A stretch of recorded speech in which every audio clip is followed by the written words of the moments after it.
السلام عليكم، إزيكم عاملين إيه؟ يا رب تكونوا بخير وفي أحسن حال. أنا سمر من مطبخ وصفات سمر حسين ودي قناتي. لو لسه مش مشتركة في القناة انزلي واشتركي في القناة وفعلي زر الجرس علشان يوصلك مني كل جديد. وصفتنا النهاردة هنعمل عيش التورتيلا أو عيش الشاورما أو عيش الصاج، أي مسمى انتوا كل بلد بتسميه. هنعمله النهاردة بطريقة سهلة جدا وبخطوات بسيطة. عندي هنا 3 كوبايات من الدقيق بنكون نخلينهم كويس جدا، وعليهم نص فنجان، عارفين الفنجان بتاع القهوة، نص فنجان من الزيت، وعليهم كوباية 250 ملي من المية، وممكن نحتاج ربع كوباية مية نزود بيها بس ده على حسب نوع الدقيق، وعندي معلقة صغيرة من الملح. طبعا أنا هنزل بالمية والملح وبعد كده هبتدي أقلب العجين. الزيت أنا مش هنزل بيه دلوقتي، أنا بعد ما بخلص العجن بالمية أنا ببتدي ألم العجين بالزيت. إحنا ممكن نقسم الكمية بتاعة الزيت، بس أنا باحب ألِم بيها العجينة، لإن الزيت بيخلّي العجينة تبقى ملمسها ناعم جدًا وبتبقى طرية. طبعًا العجينة بتاعة عيش التورتيلا أو عيش الصاج بتبقى متماسكة جدًا كمان، علشان خاطر لمّا نيجي نفردها ما تلزقش معانا وما تتبهدلش، ولمّا نيجي نورّق العجينة من بعضها يبقى سهل إن إحنا نفرد العجين من بعضه. شايفين هنا أنا هابتدي أنزل بالزيت بالتدريج، أنا بانزل بالزيت شوية، شوية، ألِم بيه العجينة وأول ما أحس إن الزيت اختفى أبتدي أحط كمية تاني. هنخلّص كل كمية الزيت زي ما أنتم شايفين كده وهالِم العجينة كويس جدًا. هتلاحظوا كده العجينة البولة بقت نضيفة جدًا، وده علشان خاطر العجينة متماسكة مش بتلزق. نيجي نمسكها كده بإيدينا نلاقي إيدينا كده ما فيهاش أي عجين. وأهم حاجة نعجن العجينة كويس جدًا، وخلّينا متفقين إن عيش التورتيلا أو عيش الصاج أو عيش الشاورما لازم العجينة بتكون متماسكة مش بتلزق علشان خاطر تدّينا نتيجة حلوة. شايفين هنا أنا باوريكم كده إن إيديّا ما فيهاش أي عجين، شايفين الإيدين نضيفة جدًا ما فيهاش أي عجين، ودي النتيجة المطلوبة.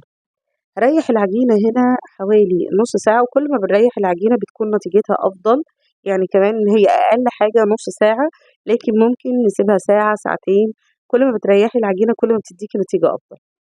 نبتدي هنا بقى مرحلة تقطيع العجينة، الأول أنا بافرش مفرش سيليكون علشان يريّحني في العجينة، وابتدي أرُش عليه شوية دقيق، تمام، بعد كده هابتدي أقطّع العجينة. أنا هنا العجينة عملت معايا حوالي 9 قطع، يعني بتسعة رغيفة من العيش.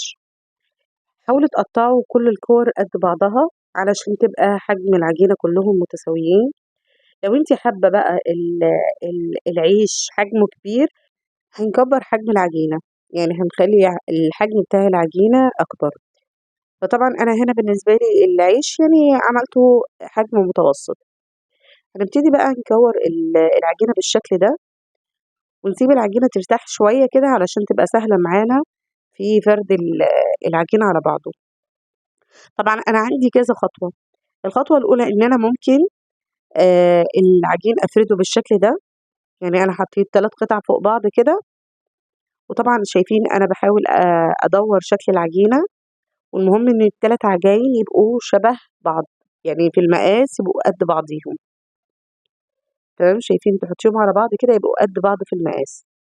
ليه الخطوة دي مهمة؟ الخطوة دي مهمة علشان لمّا آجي أفرّد العجين يبقى يطلع معايا بكل سهولة. أنا هنا بادهن العجينة كلّها بالزيت من كل النواحي ومن الجوانب. أهم حاجة ندهن دهنة زيت محترمة كده علشان يبقى بيطلع معانا بكل سهولة. ادهني كده كويس، وبعد كده برشة دقيق فوق الزيت. الدقيق هنا مع الزيت ده بيسهّل معايا تفريد العجين، لمّا باجي أفرد العجين من بعضه بيطلع معايا بكل سهولة. طبعًا أنا هنا باعكس، يعني القطعة اللي كان فيها ناحيتها زيت حطيتهم فوق بعض، والقطعة اللي بقت الأرضية أنا دهنتها بالزيت ورشيت عليها دقيق مرة تاني، شايفين؟ بعد كده أنا شايفين أنا باحاول أساوي حجم العجين كلّه قد بعضه، فرّدي العجين بالشكل ده، بعد كده ابتدي دوّري العجينة كده، وهنبتدي نفرد العجينة بقى بالشكل ده. الحجم ده أنتِ اللي بتتحكمي فيه، يعني أنتِ زي ما قُلنا عايزة حجم العجين كبير يبقى أنتِ هتملي أكبر دايرة في المفرش. أنا بالنسبة لي عملت الحجم الوسط وده بالنسبة لي أفضل. عندي طاسة هنا حجم 32، يعني المقاس بتاعها 32، تقدري ممكن تعملي المقاس أكبر من ده لو أنتِ عايزة.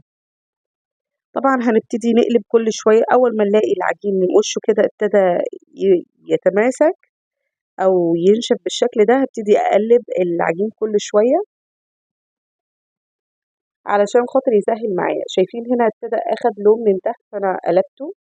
هبتدي بقى أفرد العجين من بعض. شايفين بيطلع معايا بكل سهولة، وده بسبب الزيت والدقيق اللي احنا رشيناه. طبعا احنا بنقلب العجينة كل شوية علشان خاطر ما تتحرقش معانا. شايفين؟ معلش هو سخن هنا، أنا بمسكه وإيديا بتتلسع. شايفين بيخرج معانا بكل سهولة، بس هو سخن كده فأنا بتلسع شوية. فالمهم هو بيخرج معانا بكل سهولة بسبب الطبقة اللي احنا عملناها. طبعا هنخلص كل الكمية دي. شايفين طالع ما شاء الله، والعجينة اللهم بارك. شايفين أنا كده يعني بعمل كمية من تاني. شايفين هو سخن جدا. طبعا العجينة هنا ما شاء الله شفافة. أنا بعد ما خرجته حطيته في مفرش سيليكون وفوطة وسبته علشان يبرد تماما ويبقى طري. شايفين كده هو شفاف لدرجة ايديا من تحت باينة. شايفين اللهم بارك العجينة تحفة وبرفكت. شايفين أنا بكرمشها كده وهي محتفظة بالطراوة بتاعتها. فكرة المفرش السيليكون إن هو بيحافظ على العجينة تفضل طرية والعيش يبقى طري معانا. شايفين أنا بتنيه بكل سهولة. هنا بقى زي ما بنقول انت تحسبيه زي ما انت عايزة. ممكن تقولي عليه عيش تورتيلا، عيش صاج، تعملي بيه شاورما، تحشي بيه أي سندوتشات انت عايزة تعمليها. يعني العجينة ناجحة 100%. شايفين اللهم بارك. لو كنت بقى وصلت معايا لنهاية الفيديو متنسيش اللايك والشير والاشتراك في القناة وتفعيل زر الجرس. ما ننساش نتفرج على الفيديوهات القديمة. السلام عليكم.